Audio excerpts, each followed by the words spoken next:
Hey, it's your boy Coffee, man. I'm out here in Cape Town, Kukuleta, Barcelona, Machocho, Benglau, in a pole. South Africa, man. It's yet another episode of Black Couch. And today we are graced by the beautiful Lebohang Mushoke. How are you doing? Yaphila namse swam qaba vinika. Man, nice to have you in the platform. Finally. Finally, yeah. Yeah. So for like people who don't know you, can you tell us who is Lebohang Mushoke? Where were you born? And yeah. Okay, so Lebohang Mushoke ilimina putwa mabane. Sitloholo bahlakwana ba Mushoke. That's my clan name for those who don't know. Yeah, that's who I am. But personally, I am my first love, which is being a paramedic. Mm-hmm. And then I think second of all, I think I'm kind of like playing out two personalities. I don't know how, but yeah, I am a fashion designer in the making. I do have a brand, but it's still in the crawling stages. So that's basically who I am, and I'm very much rooted. I'm an African child. I live under the philosophy of being rooted to me as an African child. You said, when did you come down here in Cape Town?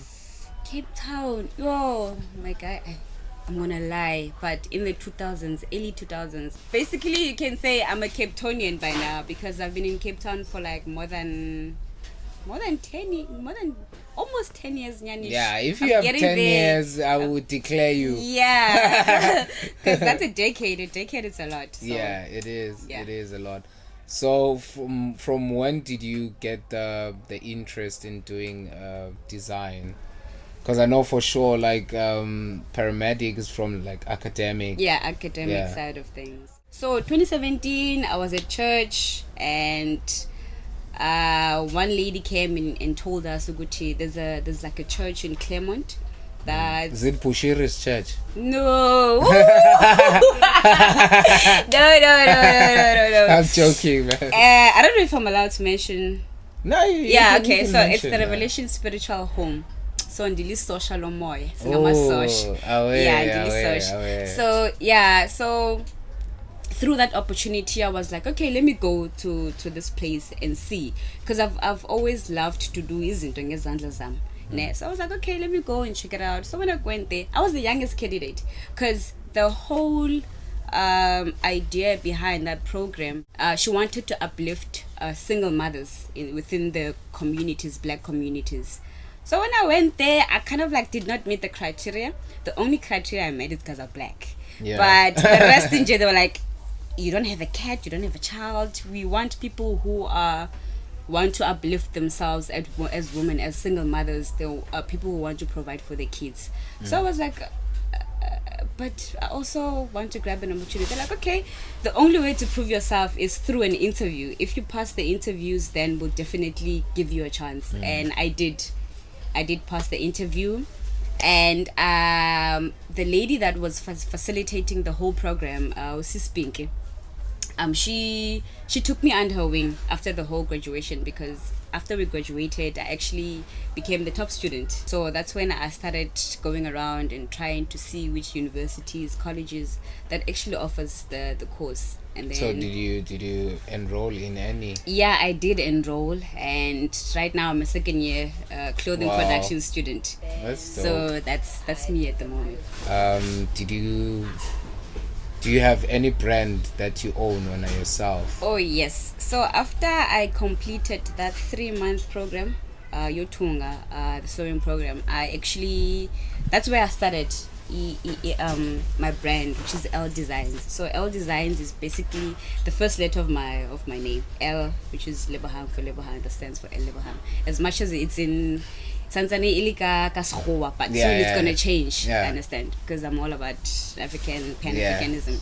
But yeah, I started the brand then because Sis Pinky, as I've mentioned, she took me under her wing. So she introduced me to Sisi Primrose. Back then, she did fashion shows for like local designers. So she's like, okay. She took me to her own fashion show that she showcased at But you know, I'm gonna come like, yo, pardon me, it's Experience Fashion Lifestyle. Yeah, it's Experience Fashion Lifestyle. I went there. She took me behind the scenes to see how everything is actually conducted, from putting together the garments, because back then I was pretty much so she took me, there were days where I would go into her house and help her actually put her collection together. I couldn't be there like every day of the week because I'm also working at the same time. Most of the time I was behind the scenes helping. As much as I was there as her assistant, I ended up like assisting other designers there. I became the runner for the other designers, which was very nice because you get to interact with different people, and all the brands are different. So from each and every one of them, you get to learn something from them. And then I made a few friends, and even now we're still friends. So after that, that's when I decided, hey, now I would like to see myself showcasing something on the runway. And then she spoke to Prim behind my back, because she did this as a surprise for me. She's like, Sissy, you've been really working hard, and I can see you are determined. Like when someone gives you a task, you go beyond the measures of doing the task. So she's like, I'm gonna challenge you, but it's gonna be a surprise. So this whole time I was like, this lady, can she just come out with the news already? And then she one day messaged me. She's like, okay, this is Primrose's number. Like, Primrose. She's like, yes, because I admired the type of how can I say, the aura that she had around her. As much as she was female, but her presence was felt.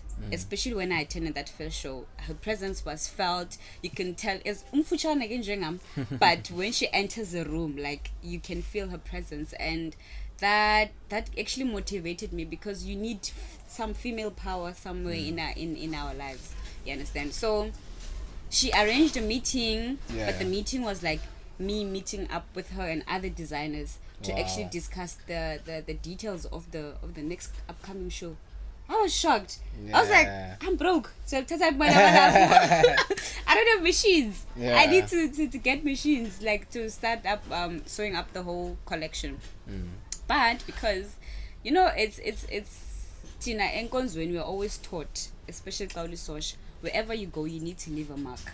You understand? So I made sure that when I left that place in Claremont, where we were taught how to sew, that I left a mark to an extent whereby when I Prim accepted me to showcase my range, I went back to those people and I asked them if I can use the facility to actually sew my collection. Hey, she didn't even hesitate. Like, she was like, no, it's cool, it's fun, as long as you know Guti, you're gonna leave everything when you leave the place. It's fine. Okay, cool. Now I had to scuttle for Mali. And that's basically how my story started. My very first fashion show, it was 2017. Late 2017, around September. And that was my birthday month. So it was the best month ever for me. So